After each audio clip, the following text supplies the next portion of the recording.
The bell above the diner door didn't just chime that afternoon, it screamed. A flash of movement. A boy, maybe 16, maybe younger, stumbled inside like he'd been running for his life. One shoe missing, lips split, eyes wide and glassy with fear. He scanned the room, chest heaving, before his gaze snagged on a group of leather-clad bikers gathered at the corner booth. Then he dropped. Literally dropped, crawling under their table before anyone could say a word. Every conversation in the diner died mid-sentence. Forks froze halfway to plates. The hum of engines outside faded into a heavy, unnatural silence. "What the hell, Rico muttered, leaning forward, his knuckles still greasy from a plate of fries. Before Jax could answer, the door slammed open again. A man filled the frame, tall, sweating, the kind of mean that lived in the eyes. His shirt stuck to him, collar torn, jaw set like a vice. "Anybody seen a kid come through here?" he barked. "Skinny, dark-skinned, black hoodie?" The waitress behind the counter, a middle-aged woman named Doris, who'd seen every kind of trouble in her 20 years at that diner, froze. Her eyes darted to Jax's table. He didn't move, didn't even blink, but his boot shifted slightly beneath him, pressing against the trembling shoulder hiding below. "Can't say we have," Jax said evenly, voice low and steady. He reached for his coffee like this was just another afternoon. The man's nostrils flared. "You sure about that?" He took a step forward, eyes scanning the booths, hands twitching. There was a kind of tension around him, that coiled spring violence you could smell before it snapped loose. He wasn't looking for a lost kid. He was hunting something that thought it could run. The boy whimpered under the table, barely audible, and Jax felt it through his boot. The tremor, the fear, the desperate plea that said, "Please, don't give me away." "Hey," Rico said, rising slightly, his voice light but his stance ready. "You're making folks nervous. Maybe take it outside." The man's gaze flicked to the biker patches. The chrome hawk, the worn leather, the black vests that said, "No fear, no retreat." He hesitated. "Just looking for my nephew," he growled. Kid ran off. "Family business?" Doris's hand trembled as she reached for the coffee pot. Family business, that phrase. She'd heard it before, from women with bruises, from kids who flinched when someone raised a hand too fast. It was never family. It was ownership. Jax leaned back in his seat, eyes cold now. "Thing about family," he said quietly, "is they don't usually show up foaming at the mouth." The man's jaw flexed. Behind the counter, Doris slipped into the back room and lifted the phone. 9-1-1. The boy's small, shaking voice drifted up from under the table. "Please, don't let him take me back." That single sentence turned the air solid. Rico froze mid-breath. Big Mike's hand went instinctively to the chain on his belt, not for show, but for readiness. And Jax? He leaned down just enough so the boy could hear him over the pounding of his own heartbeat. "Nobody's taking you anywhere, son." Outside, the wind kicked up, rattling the diner's old sign. Open 24 hours. But inside, time stopped. The man took one last step toward their table. "You don't understand." "No," Jax said, rising, his voice suddenly steel. "You don't." For a moment, it was a standoff. Predator versus protectors, fear versus fury. Then, distant but rising, sirens. Doris had done her part. The man's face twisted. He backed toward the door. "This isn't over," he spat, retreating fast. Jax didn't move until the SUV's tires screamed out of the parking lot, spraying gravel. Only then did he crouch down again, slow, steady. The boy's eyes peeked out from under the table. Wide, red-rimmed, terrified. "You're safe now," Jax said quietly. And for the first time, the boy let out a breath. Ragged, broken, but alive. The sirens faded just as fast as they came. One sheriff's car, no backup. No urgency. That's how it always was in towns like Ridgeway, places where the diner had more patched seats than promises. And trouble was just another face in line for coffee. When the door swung open, Sheriff Collins stepped in, heavy and slow. his hat dripping rain onto the tiles. He'd been around long enough to recognize the smell of fear, the kind that lingered longer than gunpowder. "What's all this about?" he asked, voice gravelly with disinterest. Doris came from behind the counter, wringing her hands on a towel. "A boy came running in, Sheriff. Said someone was after him." Collins's gaze drifted toward Jax's booth. "That so?" Jax didn't answer right away. He was still crouched next to the boy, who hadn't moved from under the table. The kid's breathing was quick, shallow, the sound of someone who hadn't felt safe in a long time. Finally, Jax stood, stepping aside so the sheriff could see for himself. "He's shaken up. Won't say much yet." The boy's face was smeared with dirt, his lip cracked and swollen. He looked up at Collins, but the second their eyes met, the boy flinched so hard he hit his head on the underside of the table. Hey, easy," Jax murmured, crouching again. "You're all right." The sheriff frowned, crouching a few feet away. "Son, what's your name?" No answer. "Just trembling. Boy, I asked you." Jax's tone cut through the air like a blade. "He's not a suspect, Sheriff." "Ease up," Collins glared at him. "And who put you in charge here, Mercer?" Jax met his stare evenly. "Nobody. Just seems like the only one here treating him like a person." The sheriff grunted, stood, and turned toward Doris. "You got security cameras?" "Not since the last break-in," Doris admitted. "They stole the DVR box, too." Collins sighed like a man burdened by too many years and too little patience. "All right. Kid can ride with me back to the station. We'll sort it there." That was when the boy spoke for the first time since the chaos began. "No," he whispered. "Please, don't make me go with him." The words came out shaky, desperate, the kind of plea that goes right past your ears and hits your chest. Rico looked at Jax. Leon looked at Rico. Even Big Mike, who hadn't said a word since finishing his fries, frowned deeply. Collins straightened. "It's protocol. He needs to come with—" "Protocol?" Jax interrupted, stepping closer. "This isn't paperwork, Sheriff. This is a kid who's scared out of his mind. You really think shipping him off to an empty office is going to help?" The sheriff's eyes narrowed. "You interfering again, Mercer?" "I'm protecting again," Jax replied evenly. "Same as always." They'd had this dance before. Jax Mercer, leader of the Ironhawks Motorcycle Club, a man with a record that was technically clean but morally complicated. Collins had never liked him. Too much influence, too many men willing to follow his word before the badges. But right now, the badge wasn't the one making the boy breathe again. Collins exhaled through his nose. "You want to keep him for the night? Fine. But this comes back to me. If that man presses charges, if this turns into a scene, it already is," Jax said flatly. "And you're late to it." Doris, God bless her, broke the tension.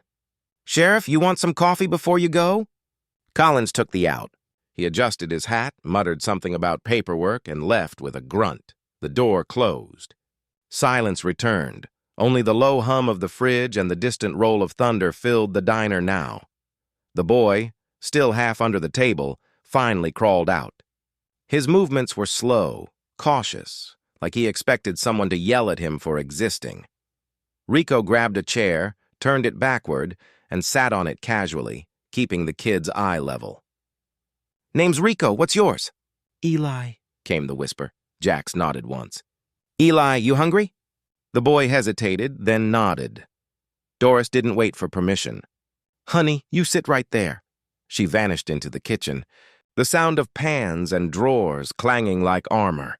When she returned, she had a burger plate balanced in one hand, chocolate milkshake in the other. "Eat," she said softly. Eli looked at the plate like it was gold. His hands shook when he reached for the burger. The first bite came with a small, involuntary sob. Nobody at the table said a word. They just let him eat. When he was halfway through, Jax asked the question everyone else was afraid to. "Eli, who was that man?" The chewing slowed. Eli's jaw tightened.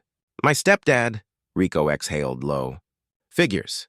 Eli kept talking, haltingly, but once it started, it poured out. He talked about how his mom had gotten sick, how she'd been in and out of the hospital for months, how the man who was supposed to help take care of them started drinking more, yelling louder and hitting harder. Last week, it got worse. He'd broken Eli's arm, the bruise still faintly visible, healing wrong. Tonight, he'd cornered him again. Eli ran, didn't stop until he saw the diner lights. Jax listened without interrupting, jaw tight. There was a long pause when Eli finished, the kind that felt like everyone's next words mattered too much to rush. Finally, Jax said, "You did the right thing running." "You hear me?" Eli looked up. "I just didn't know where else to go." "You found the right place," Jax said. Rico leaned back. "So what's the play, boss? We just drop him off somewhere and pretend this never happened?" Jax looked out the rain-streaked window, at the highway, the dark stretch that led out of town. "No, we're not dropping him anywhere. Not till we know he's safe." Eli blinked, confused. Why would you help me?" Rico chuckled softly. "Kid, you don't hang around the Iron Hawks much, huh?" "We got a soft spot for underdogs."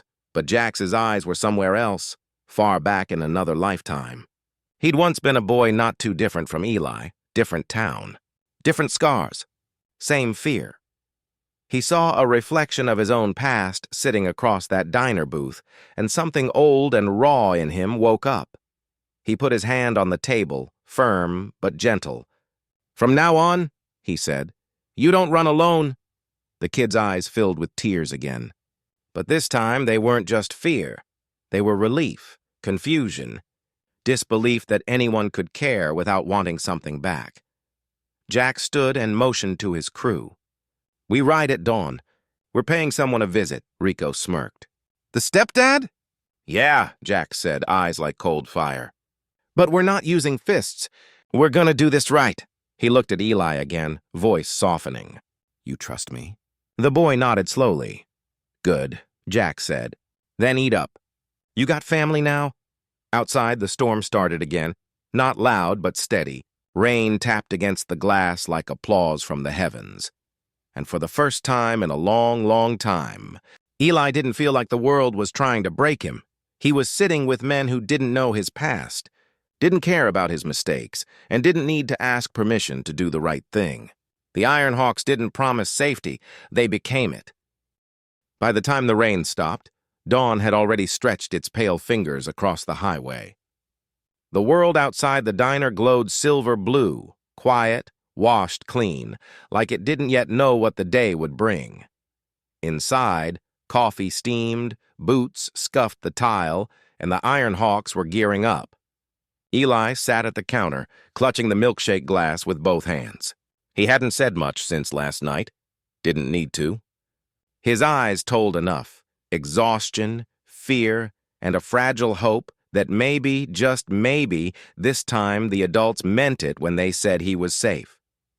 Jax was on the phone near the jukebox, voice low but tense. "Yeah, D, I need you to pull county records. Name's Randall Pierce. Ridgeway address. Any priors, restraining orders, CPS visits, all of it." A woman's voice crackled through the speaker. D, the club's quiet genius and unofficial legal fixer. "You sure you want to poke this bear, Jax? Ridgeway's small. Sheriff Collins and Pierce play cards every Sunday." "I'm not poking," Jax said, eyes flicking toward Eli. "I'm cleaning up." A pause. Then D sighed. "Give me an hour." He hung up. Rico was already by the door, helmet under his arm. "So what's the move till she calls back?" "Observation," Jax replied. "We see where Pierce goes, who he talks to, how he moves. We don't touch him." "Not yet," Leon smirked. "So, the calm before the storm?" "Exactly." The bikes roared to life one by one, 6 black and chrome beasts slicing through the mist. Doris stood at the window, watching them roll out, her apron twisted in her hands. She whispered a quiet prayer, not just for Eli, but for the men who carried other people's pain like armor. Ridgeway looked different in daylight. The same rusted trucks, peeling paint, and cracked sidewalks. But under it all, something darker hummed. The kind of small-town rot that everyone saw, but no one said aloud. Pierce's house was a sagging one-story on the edge of town. A Confederate flag fluttered over the porch. A dented pickup sat crooked in the driveway. Jax and Rico parked across the street, hidden behind a line of overgrown hedges. They didn't have to wait long. The front door opened and Randall Pierce stumbled out. Tall, broad, mid-40s with a gut he wore like a badge of pride. His jaw was set in that hard, mean way men get when they've spent years being feared instead of respected. He lit a cigarette, took a drag, and spat into the grass. Then he walked to the truck, muttering to himself. Rico leaned over. "That him?" Jax nodded slowly. "That's him." "He don't look like much." Jax's jaw flexed. "The ones who hit kids never do." Pierce climbed into his truck and drove off. Not toward work, but toward the sheriff's office. "Bingo," Rico said. "Told you Collins was in on it." Jax followed at a distance, careful to stay back. The truck parked behind the station near the side entrance reserved for friends of the force. From their spot across the street, they watched as Collins himself came out, shook Pierce's hand, and laughed like nothing in the world was wrong. Jax felt that old heat crawl up his neck, the one he used to mistake for anger, but now recognized as purpose. "Get the camera," he said. Rico grinned. Always knew this GoPro would pay off for something other than crash reels. They recorded everything, the handshake, the envelope exchange, even the sheriff's quick look over his shoulder. Then Jax turned the ignition. "Let's head back." Back at the diner, Dee's call came through. "Got your dirt," she said, voice flat but urgent. "Randall Pierce's file isn't clean, it's scrubbed. Someone's been hiding his history. How bad?" "Bad enough I can smell it through the phone." 3 domestic disturbance calls, all marked resolved. CPS visited twice, no follow-up. And get this, his ex-wife filed a missing persons report for a different kid 8 years ago. Case disappeared, Rico swore under his breath. "So he's been doing this a while," Dee continued. "And your buddy Sheriff Collins?" Guess who signed off on every one of those resolved reports? Jax's grip on the phone tightened. "You got proof?" "Now I do. Sending files your way." Jax glanced toward the booth. Eli was asleep, head resting against a folded leather jacket. For the first time, he looked peaceful. Jax's stomach twisted. He'd seen too many kids like Eli, chewed up by systems built to protect monsters. He'd spent half his life trying to undo what men like Pierce called discipline. But this wasn't just about one boy anymore. It was about a town that let evil wear a badge and drink coffee with the law. He looked up at his crew. "We're not walking away," Rico nodded. "Didn't think we were." Big Mike cracked his knuckles. "You got a plan?" Jax nodded slowly. "Yeah, we take this public, cameras, proof, no fists, no threats. We make it so loud that not even Collins can bury it." "Expose them," Rico said. Grinning. "Exactly." He grabbed his phone again, scrolling through contacts until he found the one he needed, a name labeled simply Avery, Ridgeway Gazette. She was a journalist, one of the last who still cared about truth more than clickbait. She owed Jax a favor. When she picked up, her voice was skeptical. "Mercer? You calling me for trouble or confession?" "Bit of both," Jax said. "You ever heard of Randall Pierce?" "Yeah, town drunk with anger issues." "Why?" "Because he's not just that. He's a child abuser. And I've got video, documents, and witnesses to prove the sheriff's been covering for him." The silence on the line was heavy. "Then, you serious?" "Dead serious." "You want your next front page?" "Be at Doris's diner in 2 hours." "Bring your camera," Avery sighed. "You realize you're about to start a war, right?" Jax looked at Eli again, small, fragile, but finally sleeping without flinching. "Good," he said. "Some wars need starting." 2 hours later, the diner was full again. Not with breakfast regulars this time, with whispers, camera flashes, and the low rumble of engines idling outside. The Iron Hawks had gathered. And this time, they weren't just a biker club. They were a wall between innocence and corruption. Jack slid a manila folder across the table to Avery. "Everything's in there. Files, screenshots, timestamps. Make sure it goes live before sunset." Avery flipped through it, her eyes widening. "If this is real, it's real," Jack said.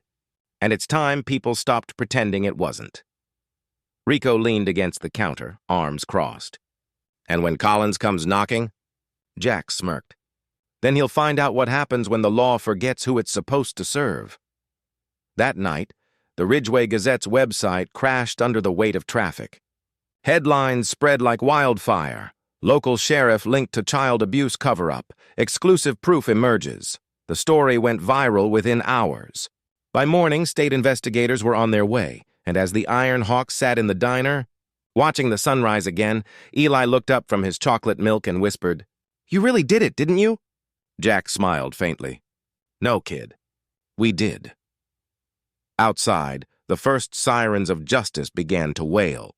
Not for fear this time, but for freedom. For a few hours, the diner was calm. Too calm. The Iron Hawks sat in a circle around their usual booth, the same one where Eli had fallen asleep just days ago. The smell of coffee lingered, bacon sizzled, and the world felt almost normal. But beneath that quiet, something was brewing. By noon, the news story had hit every local station. The headline scrolled across screens in bold red. Sheriff and local man tied to missing children case. Investigation underway. The diner door opened every few minutes. First a curious neighbor, then a TV crew, then 2 state officers who asked a few clipped questions and promised updates soon. And then came the silence. Phones stopped ringing. The diner emptied. Even Doris, who usually hummed old gospel tunes while she worked, stayed quiet as she wiped the same counter for the 5th time. Jax felt it before he saw it, that old gut pull that said storm's coming. Rico came in from outside, face grim. "We've got a problem."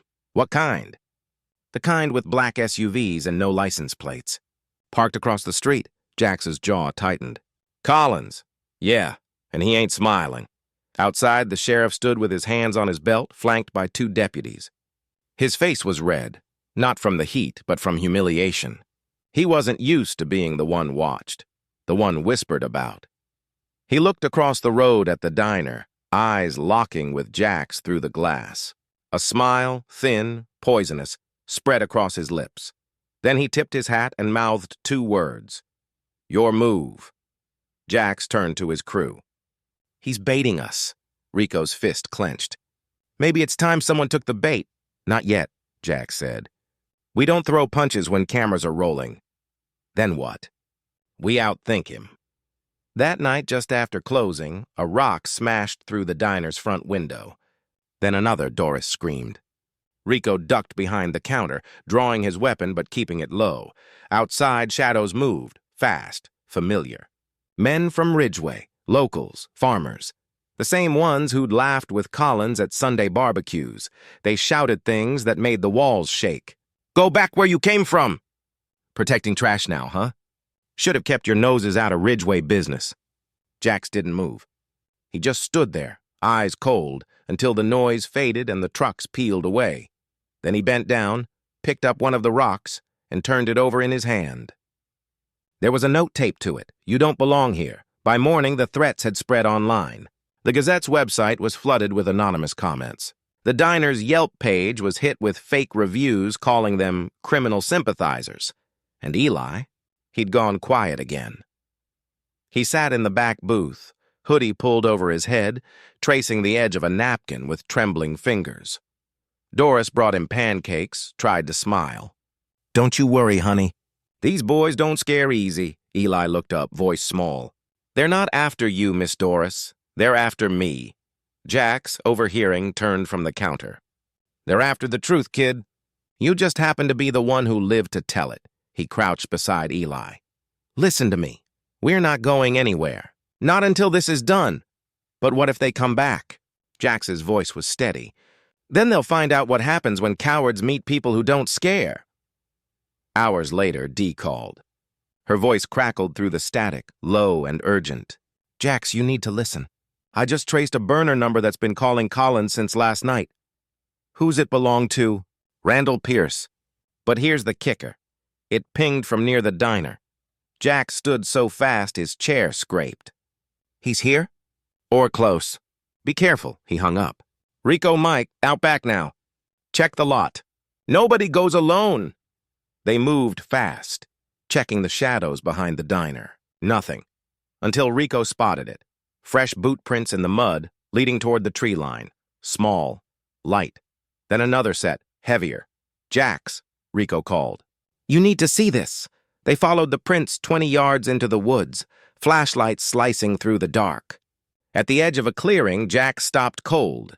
There, hanging from a tree branch, was a small stuffed animal, a worn brown bear with one eye missing. Pinned to it was a scrap of paper. "You took what's mine." "I'll take him back," Rico swore softly. "Pierce!" Jax's hands curled into fists. "He's hunting the kid." They turned back fast, hearts pounding. But as the diner came into view, Jax froze again. A car sat idling by the side entrance, black, tinted windows. Before he could shout, the passenger door flew open, and Eli's voice ripped through the night. "Jax! Help!" The next moments blurred into chaos. Rico sprinted forward, Jax right behind him. The car screeched, tires spitting gravel. Rico dove, hitting the side door hard. Glass shattered, mirror flew. The driver swerved, lost control, and slammed into the ditch. The back door flew open, and Eli tumbled out, coughing, eyes wide. Jax grabbed him, pulled him close, scanning for injuries. "You okay, kid?" Eli nodded weakly. He said you can't hide me forever." Rico looked toward the wreck. The driver's seat was empty, door open. "Pierce was gone! Damn it," he muttered. "He's still out there." They got Eli inside, called Dee and Avery. The state police promised to send protection, but Jax knew what that meant. Paperwork. Waiting bureaucracy. He wasn't waiting. He looked at his crew, voice low and final. "We end this tonight." Rico cracked a knuckle. "You mean—" "Yeah," Jax said. "We find him before he finds us. By midnight, the Iron Hawks were back on the road, 6 engines roaring like thunder down the highway, cutting through darkness with nothing but fury and purpose to guide them." Dee stayed on the phone, tracking Pierce's last signal. "Got him. Old lumberyard on Highway 14, East Lot." "Copy that," Jax said. "We're on it." He glanced back at the diner one last time. Doris at the door, light spilling over her worried face. "Keep him safe," he told her. Then he hit the throttle. The road blurred under them, miles vanishing like heartbeats, until the lumberyard came into view, silent under the moonlight. Somewhere inside that darkness, a man waited, and this time, Jax wasn't here to talk. The old lumberyard sat at the edge of town like a ghost, all broken windows and rotting timbers, the kind of place kids dared each other to enter on Halloween. But tonight, it wasn't empty. The faint hum of a generator echoed from inside. A single bulb flickered in the vast, hollow space, pale light falling across scattered crates and the rusted skeleton of an old forklift. And in the middle of it all, Randall Pierce waited. He paced slowly, a gun in his hand, his face slick with sweat. Every few seconds, he'd glance toward the side door, muttering under his breath. "Come on, Jax. You're the hero type. Can't resist playing savior, can you?" Outside, the Iron Hawks cut their engines, 6 bikes lined up in a crescent. No headlights, no talking. Just the night air and the quiet tick of cooling metal. Rico adjusted his gloves. "You sure about this, boss?" Jax nodded, voice low. "He's got nowhere to run." "We end it fast, clean, and quiet." Big Mike cracked his neck. "Fast I can do," Dee's voice buzzed in Jax's earpiece. Thermal's picking up 2 heat signatures inside. "One's moving. The other's low. Could be a hostage." "Eli," Jax whispered. He motioned to his crew. "We go in soft." Mike back door. "Rico, left flank. Leon, cover the front. On my signal." The air inside the warehouse was thick, sawdust and oil and something darker underneath. Jax moved like a shadow through the side corridor, flashlight beam low. He could hear Pierce muttering, that rasping, unhinged voice echoing through the beams. "Took everything from me. My job, my name, my son." Then a smaller sound, a whimper. Eli Jax's chest tightened. The kid was alive. He crouched behind a stack of crates and peered out. Eli was tied to a chair, a strip of duct tape across his mouth. His eyes found Jax instantly, wide with fear, and something else. Trust. Jax raised one finger to his lips. Quiet. Then he moved. Pierce! The name cracked through the silence like a gunshot. Pierce spun, eyes wild. You should have stayed out of this, biker! Jax stepped out from the shadows, hands raised. It's over, Randall. The feds are on their way. You run now, it only gets worse? Pierce laughed, the sound ugly and cracked. You think I care about the feds? They already took my boy. Took everything. You want the truth? That kid, he jabbed a finger toward Eli, was supposed to be mine. Jax's stomach dropped. What are you talking about? He's my ex's brat. She left me, said I wasn't fit to raise him. You know what that does to a man. Pierce's voice cracked. You know what it's like to be replaced? Jax's voice was calm, even as his pulse thundered. What you're doing right now, it's not about love, Pierce. It's about control. You hurt him. You hurt her. That's not fatherhood! Pierce's hand shook around the gun. Don't preach to me, biker. You don't know what it's like to lose everything. Jax's gaze didn't waver. You're right, but I know what it's like to earn something back. Rico's voice came softly through the earpiece. Boss, I've got the rear covered. Say the word. Jax didn't move. No shots. Not unless he fires first. He took one slow step forward. Let the boy go, Randall. You still got a chance to end this right. Pierce's eyes flicked toward Eli, and that was his mistake. Jax moved. 2 strides, fast as a strike. He slammed his shoulder into Pierce's arm. The gun clattered across the concrete. Pierce roared, swung wildly, catching Jax across the jaw. Pain flared white, but Jax didn't stop. He ducked the next blow, grabbed Pierce's wrist, and twisted hard. Pierce screamed. The sound echoed through the rafters, then Rico was there, pinning him down. Mike kicked the gun away. Jax stood over him, blood on his lip, breath ragged. It's done, he said. Pierce spat at his boots. You think this ends with me? You bikers think you're heroes, but the system don't care. That kid'll end up just like me. You'll see. Jax stared at him for a long moment. Then he said quietly, Not while I'm breathing. He turned to Eli, cutting through the ropes. Eli gasped, voice hoarse. I knew you'd come. Jax smiled faintly. Yeah, kid. We always come. By the time the feds arrived, the warehouse was surrounded, lights flashing. Agents shouting commands. Pierce was in cuffs, swearing and kicking, but Eli was free. He clung to Jax's jacket, trembling, whispering over and over. Thank you. Jax didn't say much, just rested a gloved hand on the boy's shoulder and said, You're safe now. That's all that matters. Later that night, as dawn broke over Ridgeway, the Iron Hawks rode back into town. The diner's sign flickered in the early light, open, glowing like a promise. Inside, Doris poured coffee for the crew, her hands steady again for the first time in days. Eli sat in the booth, bandaged and tired but smiling. Rico slid him a small box. Go on. Open it. Inside was a leather patch, the Iron Hawk's emblem, stitched small and proud. Does this mean I'm one of you now? Eli asked softly. Jax chuckled. Means your family, kid, the kind we actually choose. Eli's smile was faint but real. Thank you. Don't thank us yet, Rico said, smirking. You still gotta learn how to ride.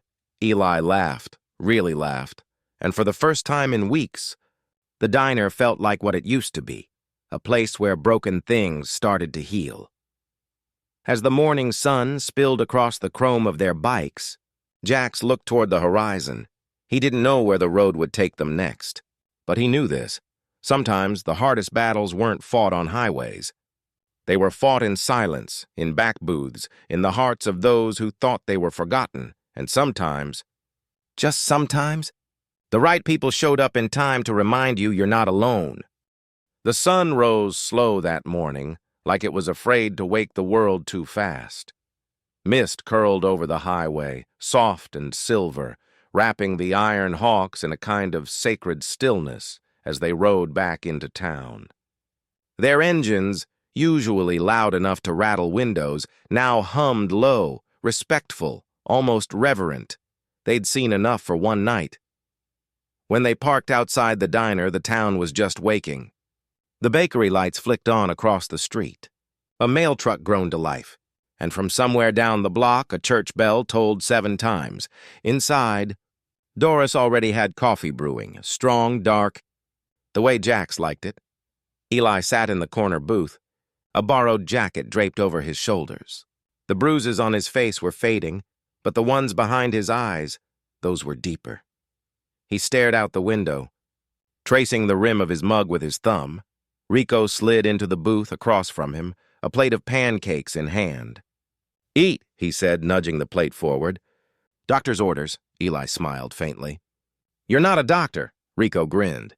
"Nope, but I've survived worse hangovers, so close enough."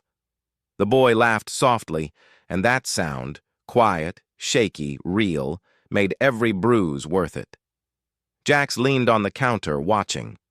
He'd seen a lot of broken souls in his time, men who'd lost wars, wives, jobs, faith. But the kind of hurt Eli carried, that was something else. It was the kind that made you afraid to hope again. Doris joined him at the counter, her voice gentle. "You did good, Jax." He took a sip of coffee. "Did what we had to." She looked at him, a knowing smile in her eyes. "You always say that when you don't want credit." Jax chuckled under his breath. "Maybe." He paused. "How's the kid holding up?" "Quiet," Doris said. "But I see it in him. That little spark. The one that says maybe he'll be okay." By noon, the diner was busier. Locals drifting in. News already spreading like wildfire. Bikers save runaway teen. Kidnapping suspect caught outside Ridgeway. The headlines painted them as heroes, but Jax knew better. They weren't saints. They were just men who refused to look away, still. When the sheriff dropped by to shake his hand, and even the mayor stopped in to offer appreciation, Jax couldn't help but feel something shift. For years, they'd been called outlaws, misfits, troublemakers. Now, people looked at them differently. Like maybe the leather and tattoos weren't armor, maybe they were just proof of survival. Eli stayed at the diner most days after that. He'd wipe tables, stack napkins, help Doris refill sugar jars. Sometimes he'd sit by the jukebox, tapping his foot to songs older than he was. The Hawks came and went. Always checking in, Rico bringing him comic books, Mike teaching him how to change spark plugs, Leon sneaking him sodas when Doris wasn't looking. It wasn't charity. It was family, and slowly Eli began to heal. He talked a little more each day. He smiled without flinching. He started asking questions about bikes, about engines, about the open road. One afternoon, as the sun dipped low, Jax found him outside behind the diner, staring at the row of Harley engines lined up in a neat, shining row. Eli turned when he heard footsteps. "Hey," he said quietly. "Can I ask you something?" "Shoot! Why'd you help me?" "You didn't even know me." Jax took a deep breath. He looked at the boy, thin arms, bruised neck, eyes too old for his face, and said, "Because once someone helped me." Eli frowned slightly. "You?" "Yeah," Jax said. "Back when I was younger. My old man wasn't much better than yours. I ran off. Thought I'd never make it past 19. Then a biker gang, just like this one, found me sleeping behind a gas station. They could have laughed. Could have robbed me. But they didn't. They gave me food. A jacket, a name to carry." He paused. "Iron Hawks." Eli looked down, letting the words sink in. "Guess I owe them thanks," he said softly. "You can pay it forward instead," Jax replied. "That's what this life's about." That night, the crew sat outside under the stars, a fire pit glowing in the gravel lot behind the diner. Eli sat between Rico and Mike, clutching a mug of cocoa. The men talked and laughed, stories about wild rides, bad tattoos, and long roads. And for the first time, Eli didn't feel small. He didn't feel like a victim. He felt like he belonged, but even peace had echoes. A few nights later, a social worker came by with questions, official ones, about custody, guardianship, next steps. Eli listened, silent, eyes darting toward Jax. He didn't want to leave. When the social worker finally asked, "Do you feel safe here?" Eli's answer came fast. "Yes, safer than anywhere." Jax met the worker's gaze across the table. "He's not a project," he said evenly. He's family. We'll take care of him." The woman studied them both for a long time, the grizzled biker with the road in his eyes, and the bruised boy learning to smile again. Finally, she nodded. "For now, he stays. But there'll be check-ins." "Fair enough," Jax said. When she left, Eli exhaled like he'd been holding his breath for days. "Thanks," he whispered. Jax just ruffled his hair. "Get used to it, kid. We look out for our own. Weeks passed." Eli healed. The nightmares faded. He started riding behind Rico on short trips, gripping tight, wind on his face, laughter in his throat. The Hawk started calling him Little Hawk. He didn't mind. Doris even made him a name tag. Eli, Road Angel in Training. She said every diner needed one, and one crisp Sunday morning, Jack stood outside watching Eli polish his first bike, a rebuilt Yamaha the crew had pieced together from scrap. It wasn't fancy, it wasn't powerful, but it was his. "You ready for your first ride solo?" Jax asked. Eli grinned. "I think so. Remember, the road's not about speed. It's about freedom." "I'll remember." Jax nodded toward the horizon. "Then go find yours." Eli revved the engine. It sputtered, coughed, then roared to life. The sound echoed across the town like a heartbeat. As he pulled away, wind in his hair, Jax felt something shift inside him. Not pride, not relief. Something purer. Redemption. Because sometimes, saving someone else was the only way to save yourself. That night, the Hawks gathered again. Doris flipped the diner's closed sign, locked the doors, and joined them. They didn't talk much. Just sat there, the fire crackling, the road stretching beyond them, infinite, alive. And in that silence, something sacred settled over them all. The boy they'd found hiding under a table wasn't a victim anymore. He was one of them. Family. A road angel reborn from ashes and fear. It started with one photograph. A diner regular named Martha, 73, gray curls, shaky hands, had snapped a picture of Eli weeks earlier. He was standing in front of the Iron Hawk's bikes. Helmet too big, jacket sleeves rolled up past his elbows, smiling like the world had finally made sense again. She'd meant to show her grandkids what those biker men were really like. But when she posted it online, the caption she added changed everything. They found him broken. Now he rides free. By morning, the photo had been shared 200 times. By noon, it was 20,000. By the next day, national news. Cameras swarmed the diner parking lot like moths to a flame. Reporters wanted interviews.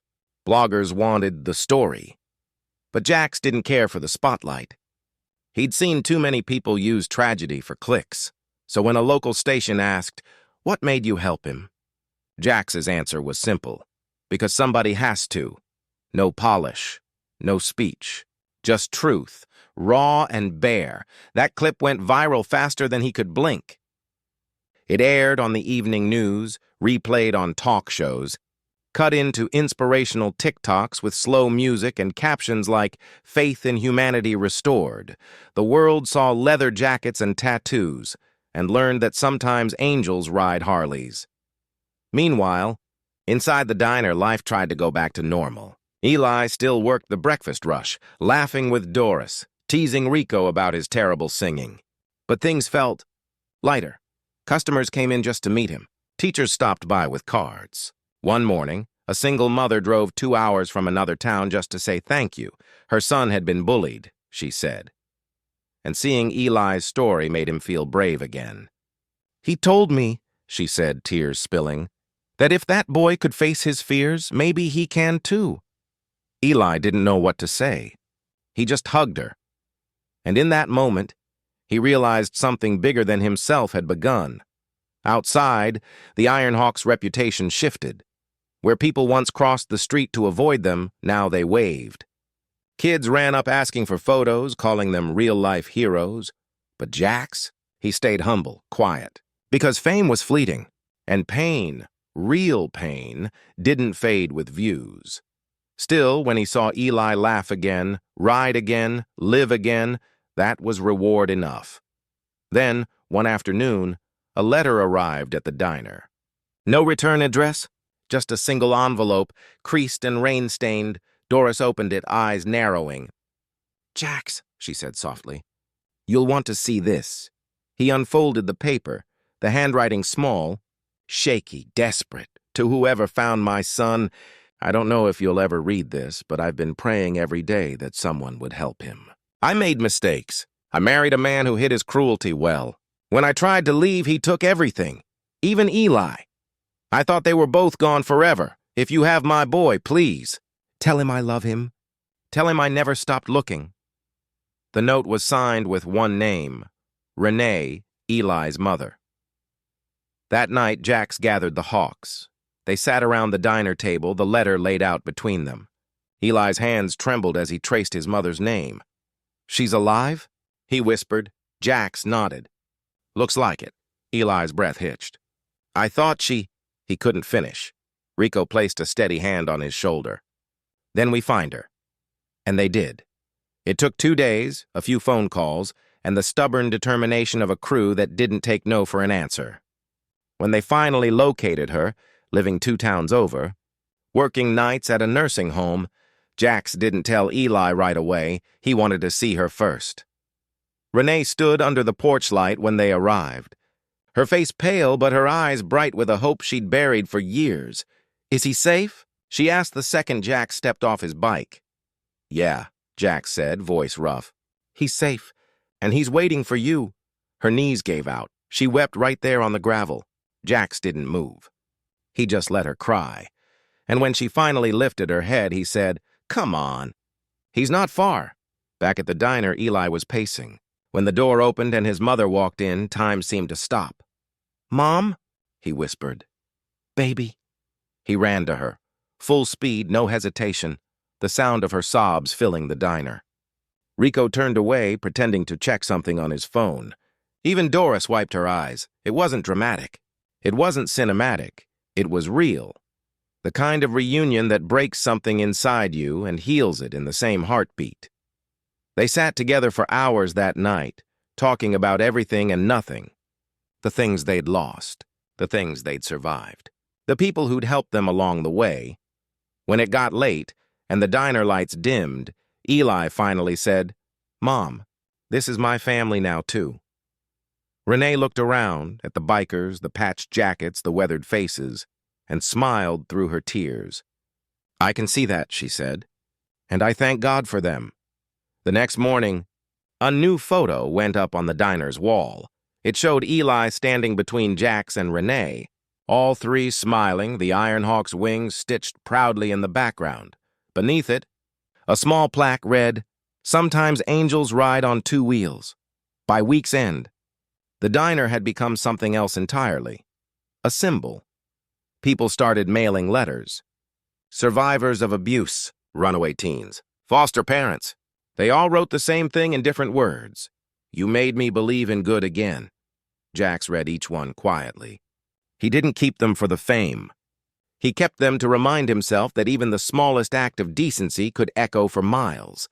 And so, the Ironhawks rode on, not for glory, not for headlines, but for purpose. Every time they saw a kid alone, a woman scared, a man defeated, they stopped. Because once upon a time, someone had done the same for them. The road stretched endless ahead, full of ghosts and grace, pain and promise. But for Jax, it all came down to one truth. You can't change the world at once, but you can change someone's world. Once. And sometimes, that's enough. The sky was streaked with gold when the Ironhawks rolled out that evening. Engines low, steady, not loud like usual. It wasn't a ride for show. It was a ride for meaning. Jax led the pack. Renee and Eli stood by the diner's door, waving as the bikes disappeared down the road. The rumble faded into the wind, leaving behind a silence that felt sacred. Doris came out wiping her hands on her apron, watching the taillights shrink into the horizon. "Never thought I'd see the day," she murmured. Renee smiled softly. "Neither did I." Eli glanced at the photo framed on the diner wall, the one of him between Jax and his mom. Beneath it, the plaque gleamed in the evening light. Sometimes angels ride on two wheels. He couldn't look at it too long without his throat tightening. Because it wasn't just a story now. It was proof that sometimes the world really does send you the right people when you need them most. A week later, the diner was busier than ever. But not for the coffee. Not for the pancakes. People came for the feeling. They'd walk in quietly, stand in front of that photo and whisper things like, "My sister went through the same. I wish someone like them had been there for me. Maybe I'll start helping too." Eli listened, always. Sometimes he'd share a word, sometimes just a nod. But mostly he let their stories fill the walls until the diner itself felt alive with compassion. One rainy afternoon, he found a note tucked under a mug by the register. No name, just 6 words. "You gave me courage to leave." He folded it carefully and placed it in a jar beneath the counter, the same jar that now overflowed with notes like it.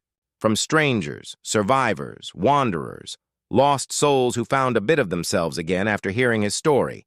Eli called it the Freedom Jar.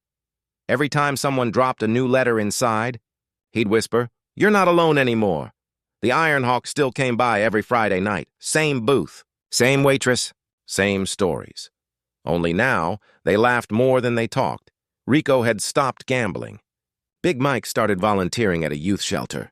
Even Jax, the man who never slowed down, found himself staying a little longer after each ride, watching the world outside the diner window with quiet peace.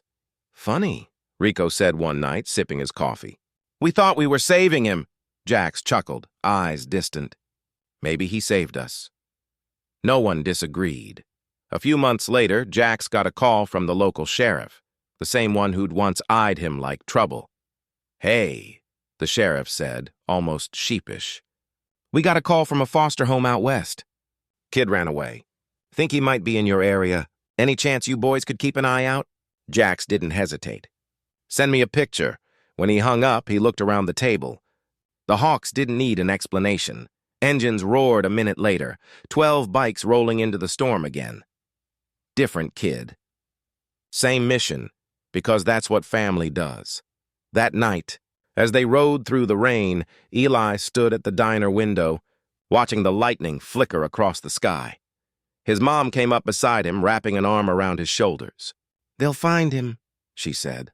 "I know," he replied, voice quiet but sure. "They always do." A week later, another photo appeared on the diner wall. This one showed Jax and the Hawks standing beside a new kid, muddy, scared, but smiling. And beneath that, another plaque. Once saved, always searching. The legacy had begun. Over time, word spread further than anyone expected. Motorcycle clubs across the country reached out. A movement started, not for fame, not for money, but to protect those who couldn't protect themselves. They called it the Road Angels. News outlets tried to make it sound dramatic. But Jax just shook his head whenever someone asked for an interview. He'd always say the same thing. "We ain't heroes. We're just men who remember what it's like to be left behind." Years later, when Eli was grown, he bought the diner from Doris after she retired. He kept the booths the same. The neon sign flickering, the smell of strong coffee in the air. But he added one thing, a small mural on the back wall. It showed a boy standing beside a group of bikers, the horizon stretching out before them. Above it, in faded gold letters, "The road that saves one heart is never wasted." Sometimes, late at night, Eli would sit in the same booth the Hawks had claimed years ago, coffee in hand, thinking about the first time he hid under that table. He could still feel the fear. But now, it didn't own him. Now, it reminded him of how far he'd come, and every time a motorcycle roared past outside, he smiled. Because somewhere out there, another soul was being found. Another story was starting. The road never ended. It just kept giving. If this story reminded you that strength doesn't always look loud, sometimes it looks like a hand extended, a door opened, or a bike pulling over at the right time, then you already know what this channel stands for. Have you ever seen someone judged for how they look, until they did something that restored your faith in people? Share your story in the comments. It might inspire the next one we tell here. And for those who pay close attention, here's your challenge. There's a moment at minute 7:16 when Jax hands Eli the keychain, where you can spot exactly when he decides to change his life. Watch again carefully. It's subtle, but it's there. Because in this world, every story has a detail that reveals the truth. And on this channel, every road leads to redemption.